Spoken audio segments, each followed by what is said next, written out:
ছেলেদের বিরুদ্ধে, ওড়নার বিরুদ্ধে, পোশাকের বিরুদ্ধে এত এত কথা উঠছে। পোশাকের স্বাধীনতা নেই, ধর্মের স্বাধীনতা নেই। আমি মেয়ে হয়ে না পড়াতে যেতে পারি, না চাকরি করতে পারি, না রাতে টিউশন শেষ করে বাসায় যেতে পারি। কিসের নিরাপদ, কিসের স্বাধীন দেশ এটা? এটা কি স্বাধীন দেশ? এখানে নিরাপত্তা সরকার দিতে পারছে না, পারবে না। আমার এখন আকুল মিনতি, সরকার, নিরাপত্তা বাহিনী, আপনারা যদি নিরাপত্তা দিতে না পারেন তাহলে আমরা নারীরাই যথেষ্ট। আমরা নারী, আমরা সব পারি।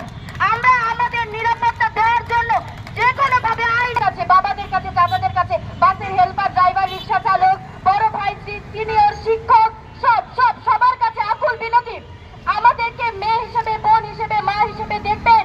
আমাদের জরিপথেই আপনারা বের হয়েছেন। আপনাদের আমরা ঢাকা বিশ্ববিদ্যালয়ের শিক্ষার্থীরা আমরা চুপ থাকবো না। আমরা যারা থিয়েটার করি আমরা চুপ থাকবো না। আমরা হয় অস্ত্র দিয়ে লড়াই করবো, না হয় আমরা লড়াই করবো আমাদের কবিতার লাইন নিয়ে।